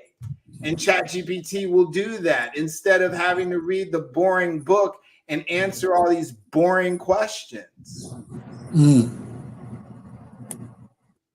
Okay, so I think for kids, parents out there, this is something very important for you guys to take advantage on. I keep waiting for the registration for the camp. I sent it to you. No, you didn't send us the date and time. You said you are going to be sending. What is the date? What is the time? Tell us right now. The first one was today. What? No way. You told me just 3 days ago that you're going to notify us when you fix the date and time. That's what you said. Gave me, but I gave you the website and I gave you the stuff. You never gave me your email or registered. So that's okay. I did. I registered? Yes. You said you are going to let us know how much you are going to pay later. It's okay. Okay. Don't worry about it. Because I'm gonna what I've decided is I'm gonna do this every single week until school starts. Okay. All right. We'll talk more offline about it. I was waiting for that. My daughter is waiting. Apologies. I apologize, Doc. Dr. Opie, I apologize. I thought I sent all the information out. You will get it. Your daughter will love it. She will have a great time because the young people that were there, they enjoyed it already today. So, all right. So I'll send you. No problem. No problem. I'll be all over you after this anyway. Let's read some comments from the people out there as we begin to wind this down. I said most people call failures are geniuses who could not find a means to communicate their thoughts to a multitude of idiots out there. So the idiots call them failures. I love that. I need to frame this one. Oh yeah. Ifani, right? Ifani. Yeah, if I Yeah, charisma. Ifani. The thing about it is that a large majority of teachers are not that smart. That's why they became teachers, because they thought it was an easy job. You know, and so it's like, because back when I was growing up, teachers took their job seriously. You know, they would go and study, they would read, there would be a child that would have a hard time or whatever, and they'd go and study about what was going on. Now teachers don't do that, and instead of trying to find out why the child is rowdy in class, why things are going on bad in school, why they're sleeping in class, they just label the child lazy or not interested or a problem. But most children are good. Most children are not bad. There's very few bad children on the planet. Now there are some bad children, but there are very few. Most children are asking, begging, pleading for somebody to see them and notice them, and they're being taught by idiots. You are absolutely correct. Interesting. Thank you so much, Ifeanyi. That's an amazing. I love that share. Okay, somebody has also posted, my son is autistic. May God help me to help my son 100%. It's because of people like Yabo here that I'm thinking of doing this all conference for autistic children that we've been talking about. Hot, we have to fix that date, because especially for those who have to deal with them, so that like I said, we can smarten them up. Okay, like that. I think Iyabo, one of the biggest things you can do is read up on autism as much as you can. Read. Yes, sir. Oh yeah, she reads a lot. She's a judge, so I know she reads a lot. Just because she's a judge doesn't mean she reads a lot. Well, that's true. It means that she reads a lot of law and all that other stuff. But I find that highly educated people don't educate themselves on things they don't understand. That's what I found. And what what I'm saying is, really take the time out and study about autism in a way you would study law. That would be, if you're reading about autism, great, that's awesome. But take the time out to study autism like you would study law. What made you a judge? Put that emphasis and effort into autism, and God will help you. All righty. Yes. Let's get a couple more. All right, a couple of more. Okay. I was going to switch you. Our time is up, but we are going to. Okay. That's fine. No. We are not going anywhere. So we are here. Okay. If I says you are right, Prof. And then, all right, I want to do a little switch over here a bit. Yeah, switch it over. We have to, you are a multifaceted guy. I got to explore all that area. All right, I really look forward to that, your summer camp for the kids. And for those of you who may want to let me send you the link so you can throw it up there. Please. I apologize for not doing that.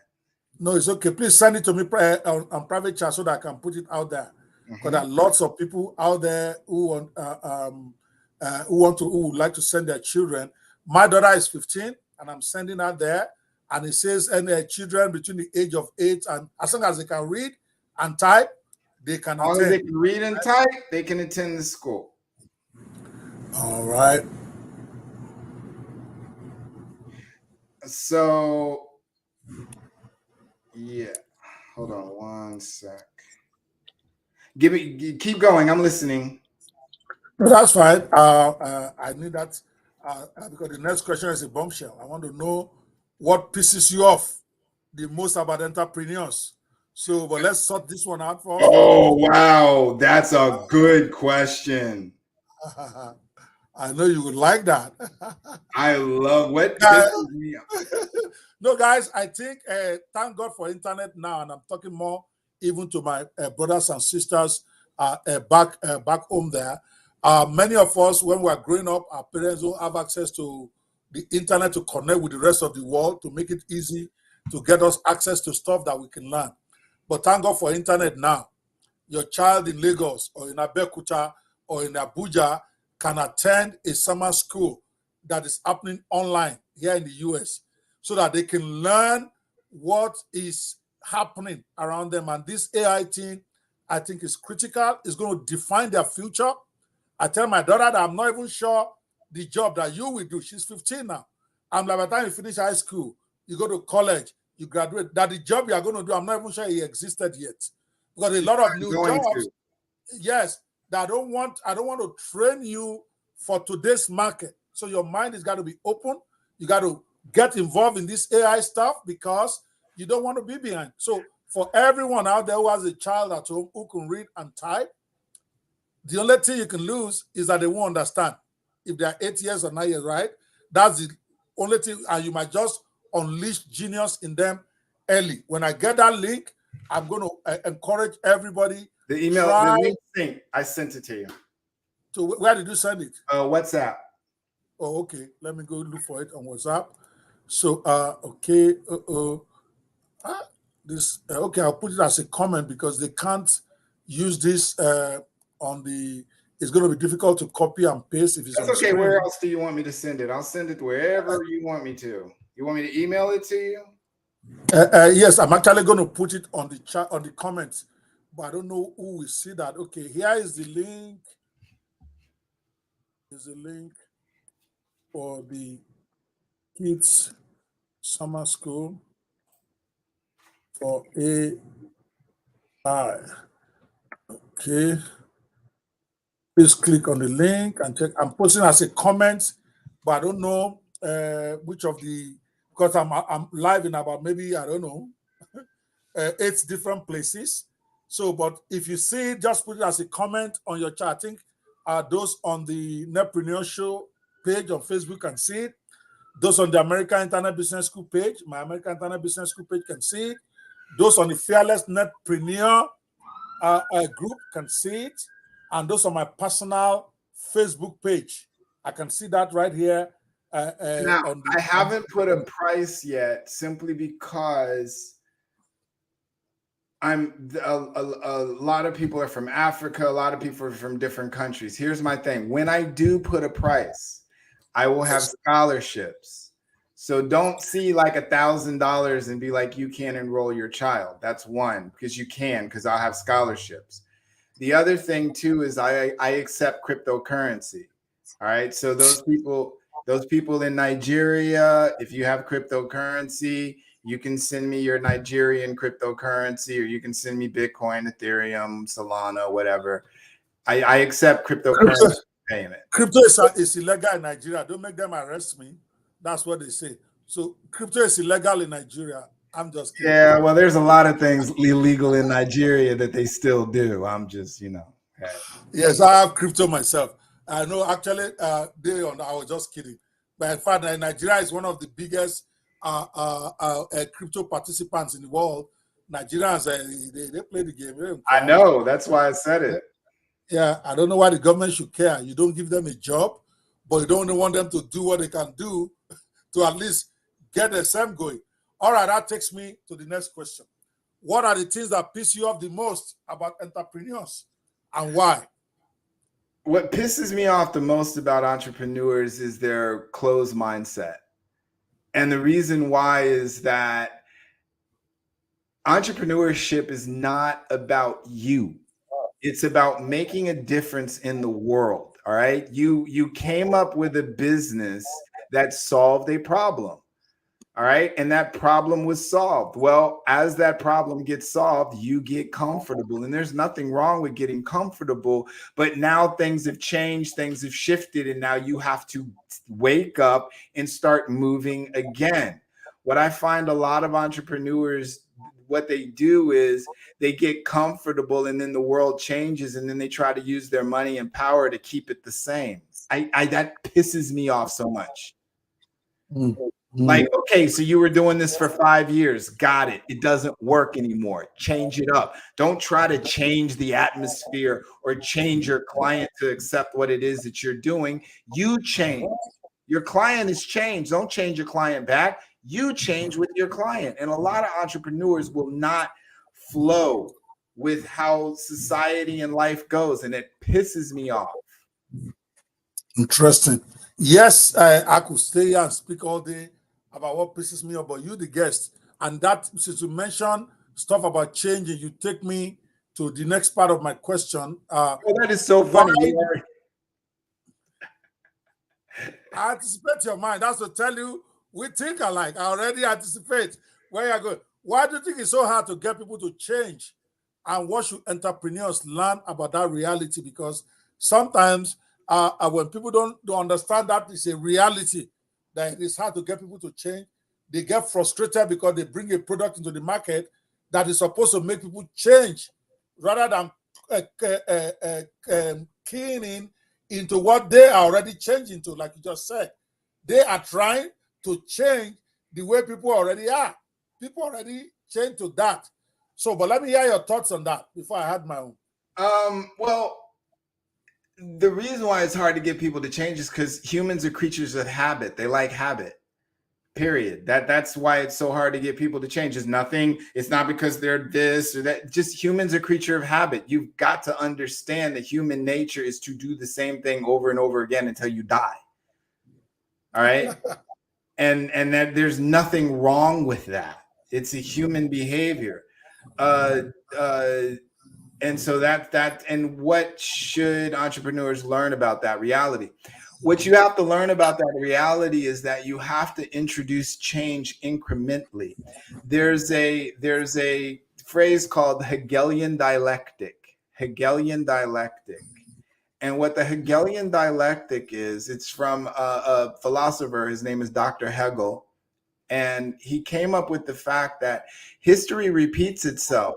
It's normal for history to repeat itself every 50 to 80 years, but with only increment changes within history, but it still repeats itself. So we have the increment change AI that's been introduced into history, that's been introduced to us. Everything that we did 50 years ago, we're going to do again. We're just going to do it with AI. So that will be that increment change. And as long as we understand the Hegelian dialectic and we understand that history repeats itself with intricate changes, we can start looking at, okay, where's that intricate change and where's that stay the same? Go ahead, Dr. Opie. All right. Yes, I agree with you 100%. Let me just add to that because at the end of the day, I want people business people to also take my own perspective on this away too. Understand that it is very hard to make people to change. And that is why I always teach, and it's in one of my books, in fact, my book that I'm going to be launching very soon, Success Secrets of Millionaire Hustlers. One of the mindset secrets I discussed there is that it is a big point of failure for somebody trying to come up to make their first $10,000, their first $5,000, to be thinking about bringing original stuff into the market. Because when something is original, that means people have to embrace it. That requires them to change what they've been doing, the way they have been thinking, to embrace this new thing. And it is very, very hard for you to do if you're a newcomer. You look at the people like Zuckerberg who brought Facebook, and you say you are inspired. You look like those who created ChatGPT.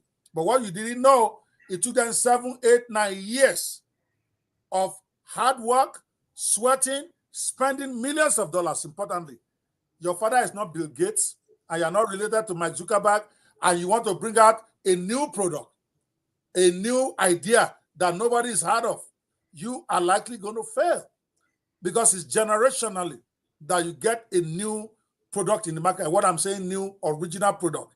What is happening out there is you copy what is already working and then give it to people who already are expecting it. Almost all the successful businesses out there are like that. Don't let them deceive you. Even Clubhouse is not original. Okay? Go and check their history. Facebook itself was not really original because it was a different concept originally. So for you just coming up, and this is me giving you what I call the World Apostle advice now. If you really want to succeed initially, don't listen to what all those millionaires and billionaires are saying, telling you have to be original. You have not earned the right to be original until you can feed your family. I'm going to say it again. You have not earned the right to be original in the marketplace until you can pay your bills, because originality is hard. It takes time to sell it. Of course, once you sell it and people buy it, you can become a billionaire the next year. But the years to make people to embrace it, the cost that you have to put in there to get people to rush it, you don't have that money yet, because you are still living in your mother's house and you are talking about original concept. Are you okay? You got to get something that is working and then put your own little twist to it and take your own little share of the market first. And as you get settled, you have a nice car, you have a nice house, you are paying your bills, then you can start entertaining thoughts of originality, because people don't like change. Change is hard. And when your stuff is original, you are trying to say they should change. And I'll say this last part. Okay. You cannot expect somebody to inconvenience themselves to give you money. So you have to give people what they want, not what you think that they need. It's not your business to tell people what they need. Your business as a business person, because you're not the government, you're not a philosopher. Your government, your job is to give her what he wants, to give me what I want. Because people will pay for what they want, but they have to be convinced to buy what they need. Most people don't buy what they need. They buy what they want. And no people have not, most people don't think about it that way. Go and look at most of the stuff you spend your money on. Everybody listening to this. Look at your purchases in the last 30 days. I can guarantee you really don't need 70% of those things you bought. But you want it. That's why you spend your money. I love to eat rice and dodo, they call it in Nigeria. That's fried plantain, okay? But it's not good for me because I have high cholesterol. I'm not supposed to be eating fried stuff, right? What I'm supposed to be eating is stuff that doesn't have salt and stuff that is not fried, like potato. But every time my wife gives me potato, I'm miserable. So if I have, and it gives me food with no salt in it, I'm a sad man. So when she's not looking, I'm going to put some salt. And when I'm on my own, I'm buying the rice and the dodo I want to eat is what I'm eating. Why? I know if I don't want to die soon, I need to discipline myself, right? But my point is, human beings are like that. They spend their money on what they want, not necessarily what they need. And your job as a business person, look for what people want and then give it to them. Later, when you are okay, you can start selling them on what you think they need. But if you start with what you think they need and they don't want, I'll give one last example. A Nigerian student in the university right now, what they need is books and tools that will let them to become better students, to pass their exams. But put before them a great book that is 400 pages on how they can pass their school fast, or a book or a process for them to get visa to come to America. They don't need visa in America. They don't really need visa to come to America because people have been in Nigeria that have made it, okay? But 90% of them is visa they want. Anything else they will look for money. People tell you they don't have $10 to buy a book. They'll go look for $5,000 to get somebody to process a visa for them. All right. I don't know if you want to add to that because I want to add to that. Like, here's the deal. Original. Everybody can be original, but be original with what already works. So, for instance, all right. For instance, there's a guy. I think it was Nigeria, either Nigeria or India, and people had to drive around his house to get to where they needed to go because there was a ditch that went between his house and the road. And so they had to go all the way down the road and then come all the way back up to go to a place. So what he did is he bought a board, all right? And he charged people 50 cents, and he just put the board over the ditch, and the motorcycles would go over the board, and he just charged them 50 cents. And then he made enough of money, and then he built a small little bridge, and he charged people to go over the bridge. That's original. All right. For another example, there's a woman, her name is Christelle. All right. She came up with a one-click course creator using AI. All right. She didn't change anything. You don't have to learn anything new. The only thing that she did was come up where you say, hey, I want to create a course about baby puppies and how to take care of them. Hit enter, and an entire course is created for you. So then you just go in and build that course. That is original. But she didn't change anything other than how it's done. If you want to be original, fix what's broken, not create something new. So one more example of original. There's a guy I know, he's in the Philippines, all right? People have rice fields in the Philippines, and they have these tillers, and they have to really struggle with these tillers. He figured out a way to just put little boats underneath the tiller so the tiller floats, and you can till the rice field. That's original. You get that? So fix what's broken. Don't try to create something new. That will be original.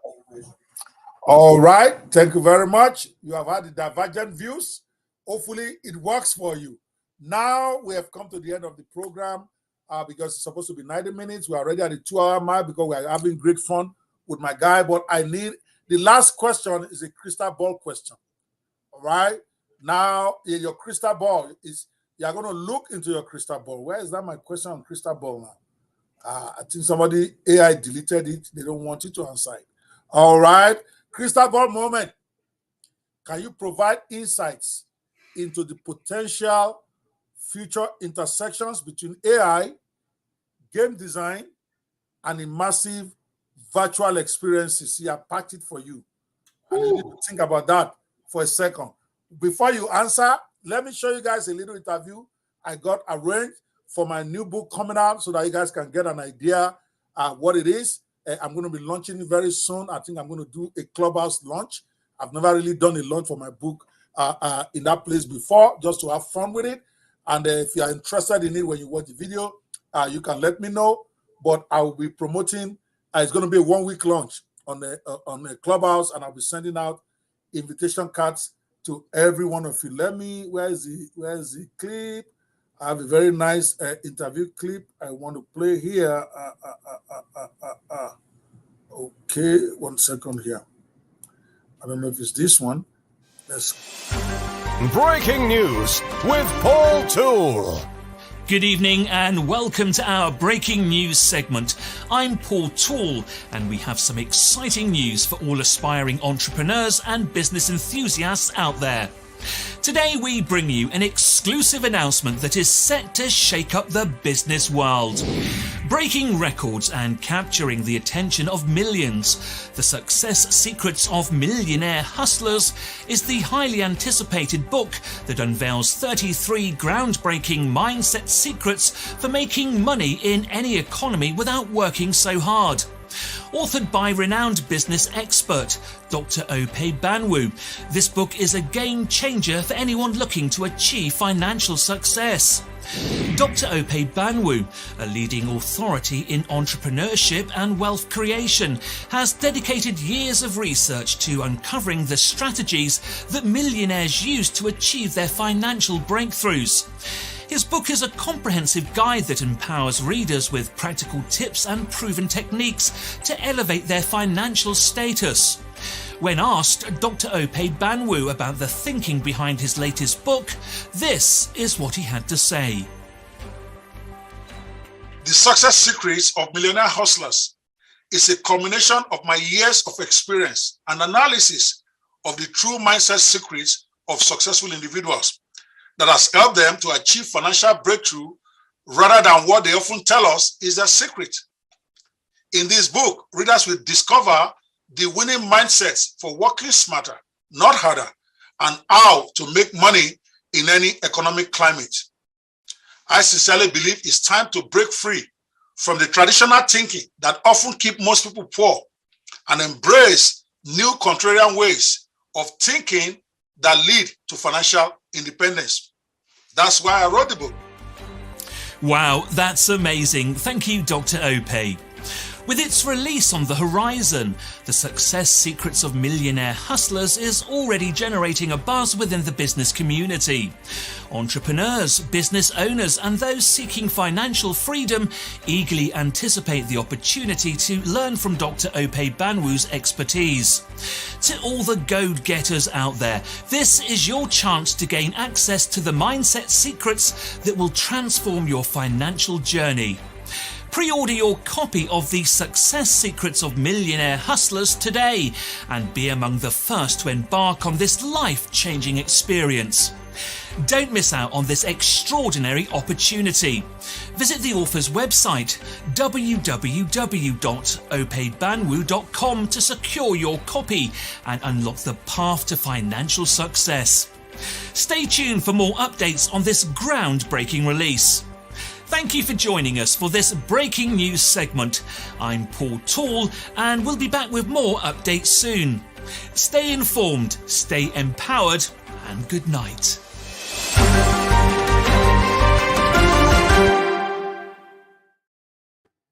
I love Well, you love it? Yeah, You love it?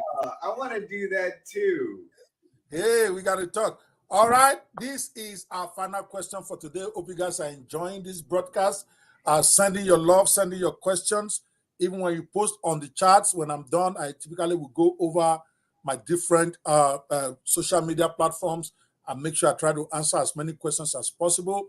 And then we'll be doing a rerun of this particular podcast sometime next week, and you guys will be enjoying it. Will be notified about it. So, last question. Take it anywhere you want. Crystal ball moment. How do you see AI and the future of human beings? Let's even call it like that. Forget all this long thing. What is AI going to take us out? What's going on?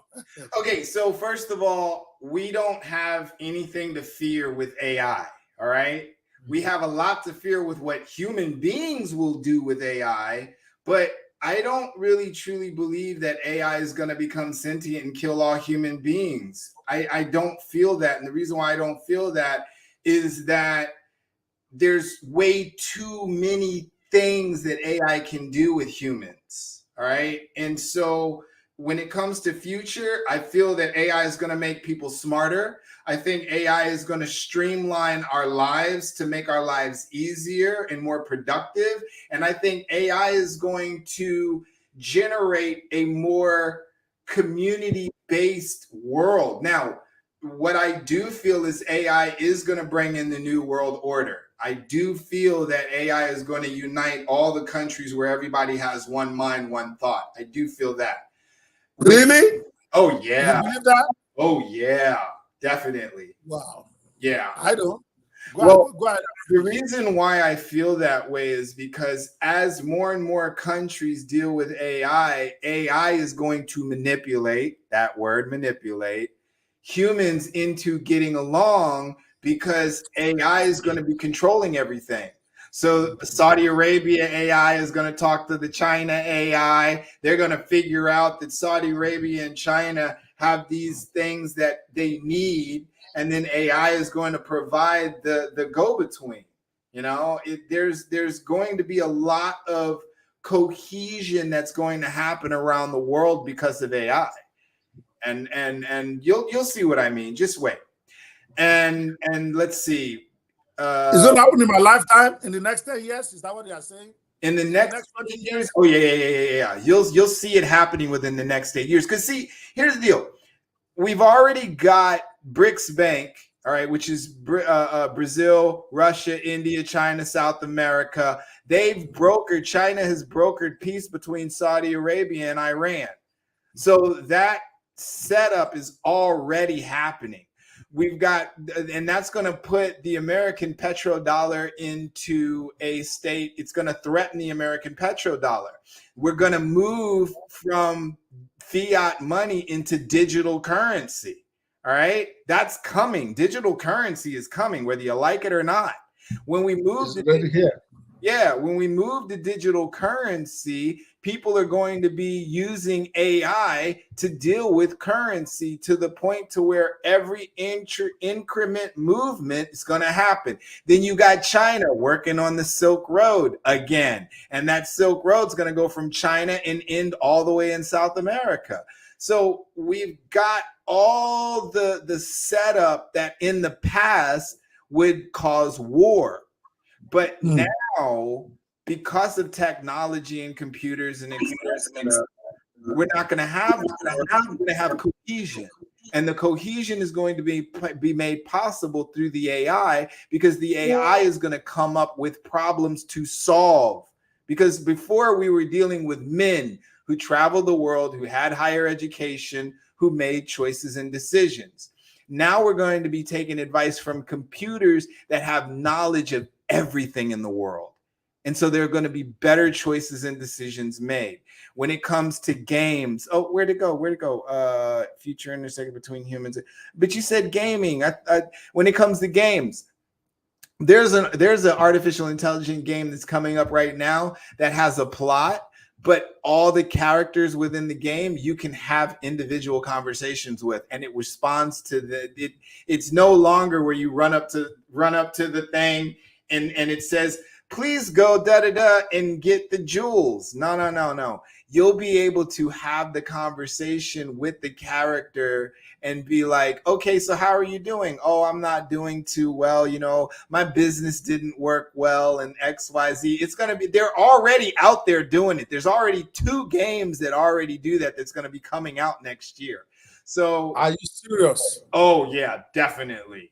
And then when it comes to like movies and etc., pretty soon you're not gonna, movies as they are today, we're still gonna have them, but they're not gonna be like they used to, because pretty soon you're gonna be able to type in and say, I want Batman, Incredible Hulk, and Jesus to have a fight in Alaska during the summer, and global warming has happened and spaceships are everywhere, and the AI will create a movie like that with that theme.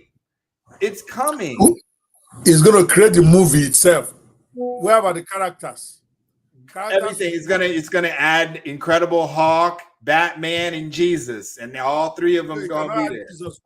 We'll burn down the studio. If you had Jesus, we are going to burn down the studio. Well, it doesn't matter. It's not a studio. It's in your own house on your computer. We are in trouble. You want to tell your child wants a story. Daddy, read me a bedtime story. Or Daddy, have the AI read me a bedtime story. It's like, okay, well, what do you want, son? It's like, I want this, that, and the other, and blah, blah, blah. It's like, okay. And then you say, hey, AI, make me a story that has this, this, this, and this. And the AI just creates it. That's coming. Well, that's scary. Do you know that's one thing I never did? I never read bedtime story to my children. I don't like, what? You are going to read it yourself. What do you mean I'm going to read you bedtime story? You are going to. I read a bit. When my son was growing up. What?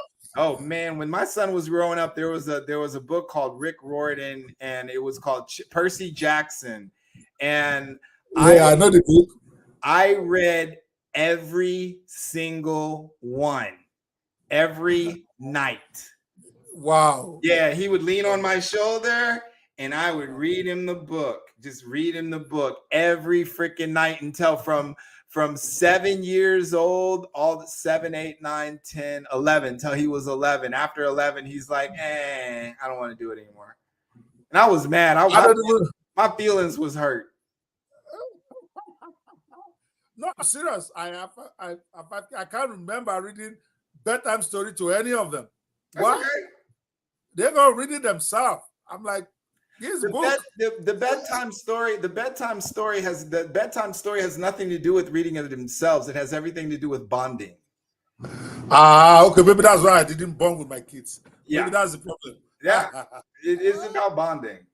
Okay, they can't go back to being young, and I'll read to them now. I don't know how I will keep my face when I'm reading that bedtime story. Yeah.